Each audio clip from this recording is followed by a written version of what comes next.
we need to talk about something most men's health channels won't say directly. Pelvic floor training for men, not a gimmick, not a supplement pitch.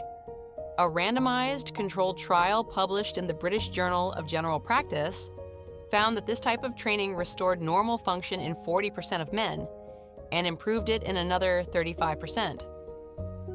5 minutes a day, no medication. Here's the science, the anatomy, and the exact routine.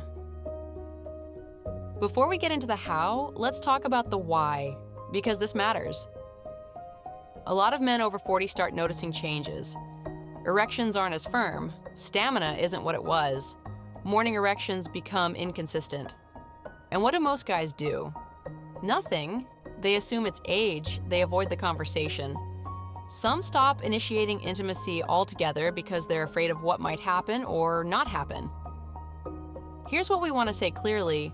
This is not a character issue, it's not about masculinity, and it's not something you should just accept. In the original study, 55 men, to average age around 59, the participants had experienced ED for a median of 2 years. These weren't men with exotic medical conditions. These were regular men, office workers, retirees, the kind of men who sit for long hours and never think about the muscles inside their pelvis. After 3 months of structured pelvic floor training with professional guidance, 40% regained completely normal erectile function. An additional 35% saw a meaningful improvement. Only about 25% showed no change, and many of those had complicating factors like disease or disease. Those numbers came from a blind assessment. No placebo effect, no self-reporting bias.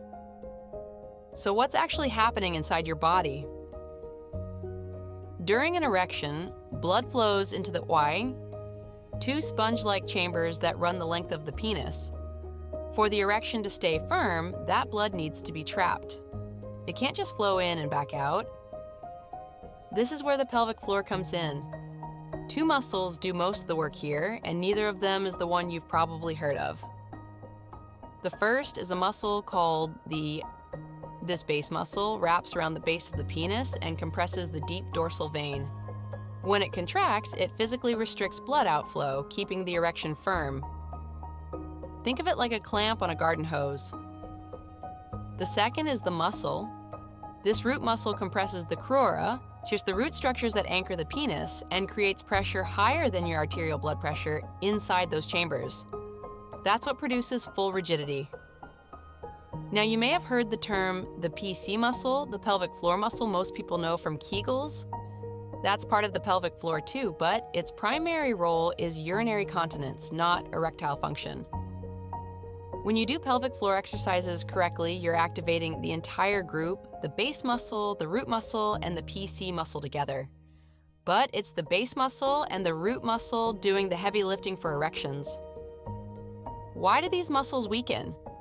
Partly age-related decline, like any muscle you don't actively train. Partly because modern life involves a lot of sitting, and extended sitting can reduce pelvic blood flow and contribute to deconditioning. But the core issue is simpler than that. Most men have never been taught that these muscles exist, much less that they should be training them. The good news? They respond to training the same way your biceps do. Resistance, repetition, progressive overload. Here's your daily 5-minute routine. She's based on the principles from the original trial and current pelvic floor rehabilitation research. Step 1, find the right muscles. This is the part most people get wrong. Sit or stand comfortably. Now imagine you're trying to stop yourself from urinating midstream while simultaneously stopping yourself from passing gas. You should feel an internal lift and squeeze. Not in your abs, not in your glutes, not in your thighs. Just the pelvic floor. If you see your lower abdomen pulling in, you're using the wrong muscles. If your glutes are clenching, same thing. This takes practice. In the original study, participants received 5 sessions of one-on-one physiotherapy guidance to learn correct activation. So be patient with yourself. A useful check: if you're doing it right, you should see a slight retraction of the base of the penis and a lift of the scrotum. That confirms the base muscle and root muscle are engaged. Step 2. Slow holds for endurance. Contract the pelvic floor, that same internal lift. Hold for 5 seconds. Then release completely for 5 seconds. The release matters as much as the contraction. It allows blood to flow back into the tissue. Do 10 repetitions, that's approximately 2 minutes. As you get stronger over the coming weeks, gradually increase the hold to 8 seconds, then 10. The original protocol progressed participants from whatever they could hold at baseline to sustained maximal contractions. Step 3. Quick contractions for power. Now contract and release as quickly as you can, 1 second on and 1 second off. These target the fast twitch fibers of the pelvic floor, which are responsible for the rapid clamping action during arousal. Do 10 repetitions, that's about 30 seconds. Step 4, breathe normally throughout. One critical mistake, holding your breath. When you hold your breath during a pelvic floor contraction, you increase pressure inside your abdomen, which actually pushes down on the pelvic floor instead of lifting it. Breathe in and out normally. If you catch yourself holding, you reset and try again. Step 5, do this daily in 3 positions.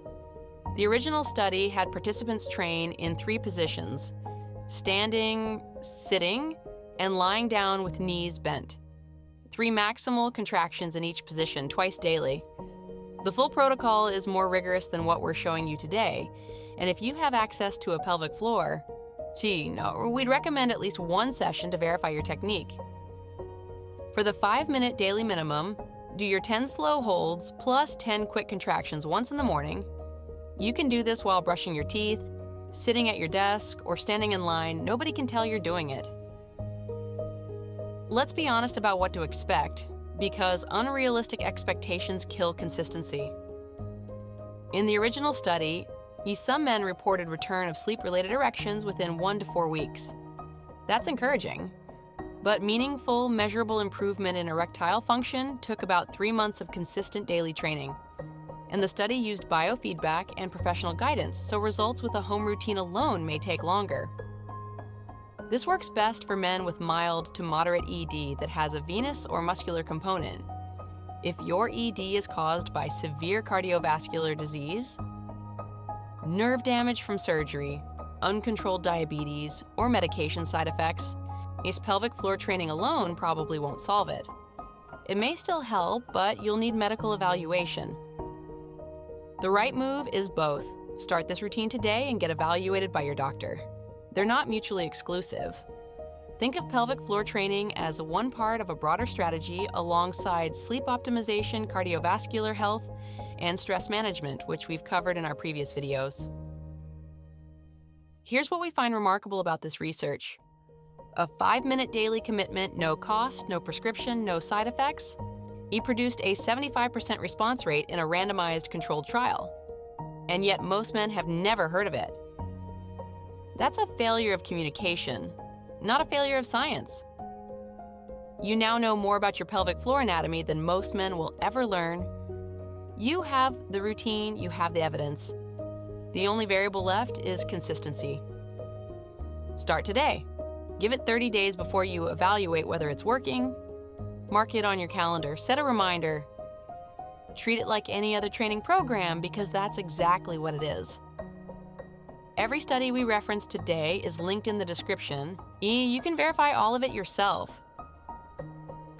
If this was the kind of direct evidence-based content you've been looking for, subscribe to Still Got It. We cover the topics most channels are afraid to touch, backed by real research, not marketing. Hit the like button, it helps this reach other men who need it. And leave a comment. Have you ever tried pelvic floor training before? We want to hear your experience. Quick note, we're a research team, not medical providers. This video is educational content and doesn't replace professional medical advice. If you're experiencing persistent ED, see your doctor. It can be an early signal of cardiovascular issues. Every study cited is linked in the description. Next week, the connection between your gut and your levels. New research is changing what we thought we knew about the microbiome and male hormones. Subscribe so you don't miss it.